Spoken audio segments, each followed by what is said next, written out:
大家好，我是三苗，携小尾巴上岗啊。那么前两天啊，传出了这个某东方神秘大国，那么疑似想让这个不知道说是同胞还是什么样的一个人，想要让他去驾驶一架 CH-47支奴干直升机啊，然后投诚。那么这件事情是被传得沸沸扬扬，当时就有小伙伴问了说：“三苗。”这个你说支奴干它也不是一个先进机型了，咱直接说年份。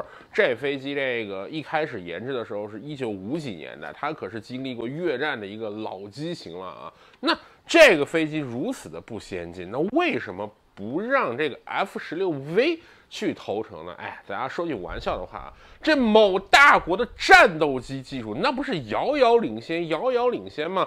当年那歼8都号称吊打 F-22的，那现在这个歼20那还不得吊打银河系啊？这个小小的 F-16V 它怎么能看上眼呢？对不对？那个 CH-47这种直升机，哎，从某种意义上讲，倒真是这边缺了一个东西。怎么讲呢？请容我慢慢道来啊。这个战争这件事情啊，这个从本质上讲，从某种意义上讲，您可以认为是兵力、后勤和火力的这种投送，但不光是需要你的这个兵力雄厚，你得保证把这个雄厚的兵力运过去，对不对？那么尤其是在登陆作战这时候，你比如说这俄罗斯入侵乌克兰的时候，这俄罗斯再这个不行，我可以用卡车，我可以11路公交车，就是2条腿嘛，对不对？但是您这海怎么办，对吧？这个渔船啊，已经是这个编成突击队，对不对？那这种情况显然不是一个最优解。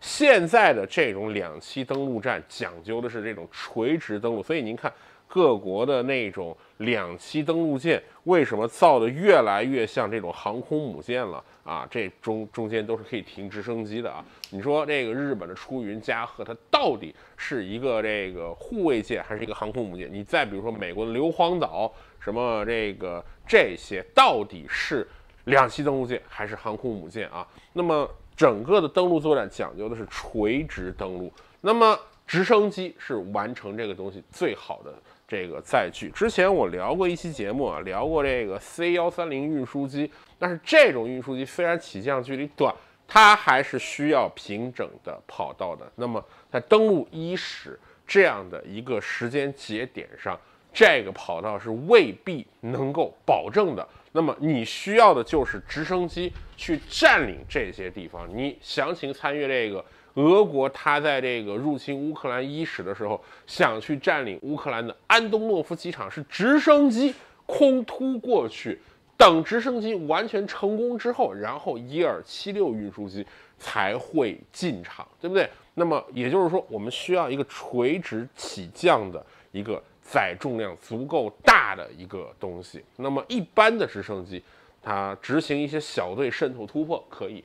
您就比如说这个美国海豹突击队刺杀本拉登那个小队的话，执行这种任务，黑鹰是非常非常适合的。但是如果遇到这种登陆的时候，第一批次在滩头上降落，那么这个东西就不够看了。我需要一种它的载重量可以比运输机差一点，但是比一般的直升机大得多的东西。那么美国的这种纵轴直升机支奴干就是一个非常好的选择。而这个东西啊，这个遥遥领先的这个某国目前还是没有掌握的。那你说这支奴干为什么长成这个样子啊？这个纵轴直升机，因为这个直升机它在这个旋转的时候朝着一个方向，它会产生一个偏转力。那么为了平衡这种偏转力啊，我们看一般的直升机，我们看到不都是长这样吗？对不对？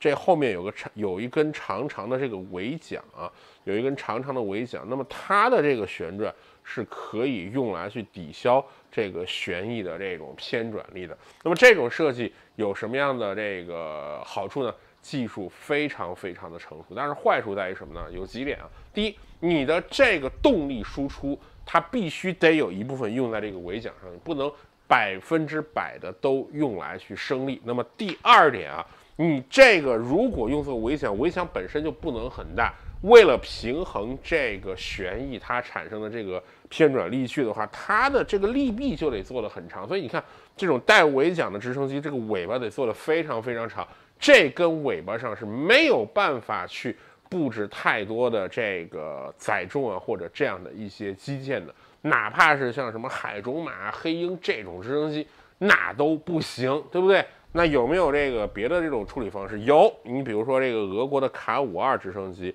啊，这样的一些直升机，它这个尾巴倒是很短，哎，这个这个双桨叶这样子对转，这种布置的确是可以这个把尾桨给省出去，但是整个的机身是非常非常紧凑的。那还有没有别的办法？有啊，支奴干就是一个这样的答案。这个纵列的这个双旋翼直升机，那么早期啊，像这种纵列双旋翼直升机也有别的啊，你比如说那个长得像香蕉一样的那种直升机。当然，注意看啊，这两个旋翼，有人说，哎，这样子不会产生干涉吗？啊，这个工程师都设计好了，两个旋翼是这样对向旋转的时候，是保证桨叶不会互相打到的，即使是发动机出故障，这个都是要绝对保证的一个东西。总之，这个美国在50、60年代做的这个纵向双旋翼的直升机是非常非常的成功啊。那么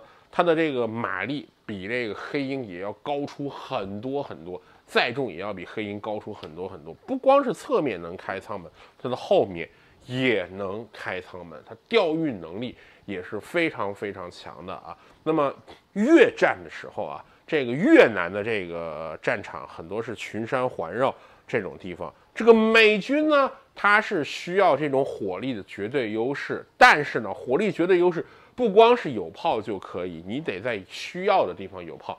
有的时候吧，你比如说这个炮，你如果把它架在山顶上，对着底下射击，那么底下的部队就会非常非常的困扰。可是问题就在于，你如何把这门炮调到山顶上呢？哎，这个时候能够把这门炮调到山顶上的直升机，能够把这门炮从山顶上调回来的直升机，就只有支奴干这样的型号了。当然，早期的支奴干有各种各样的问题啊，比如说它的这个发动机不能出全力啊，它的这个散热系统有毛病，后来都慢慢的改进。所以说，这个 CH-47是美国越战时候相当重要的前线火力兵员移动单位。嘿，那今天我这门炮射在这儿啊，我隔几个小时我炮射在这个地方，就靠着支奴干把这门炮来回移动，这个是起到非常重要的作用。而且啊，它搭载的士兵也挺多。你比如说，如果这是山崖的话，这个直升机能够在这个旋翼在运转的时候，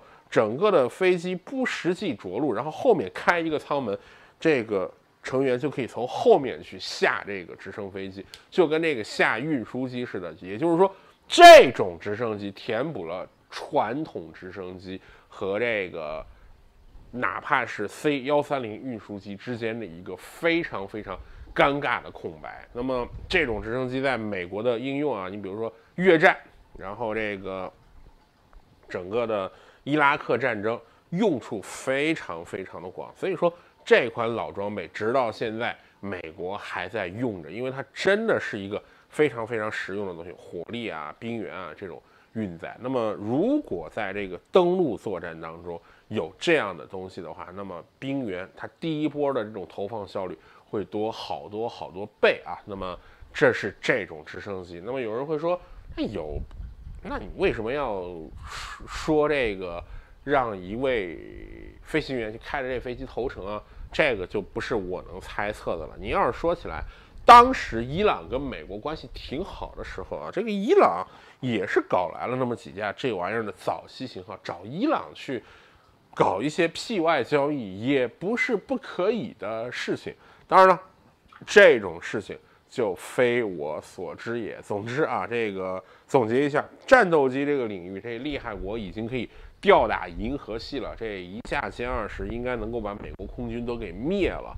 那么这个至于轰炸机嘛，这个轰20一定要在 B-21之后面试，这样的话，这个就不给 B-21任何抄袭的空间。看见没有？又赢2次。也就是说，在这个战斗机、轰炸机这个领域，这个利害国已经或即将遥遥领先。但是直升机这块嘛，这个有了这个东西，也一定会遥遥领先，遥遥领先。所以说，至于怎么搞来这个东西嘛，那就不重要了。那么行，今儿这个节目啊，咱们就聊这么多，谢谢大家，欢迎您订阅我的频道，点亮小铃铛，我们下期再见，拜拜。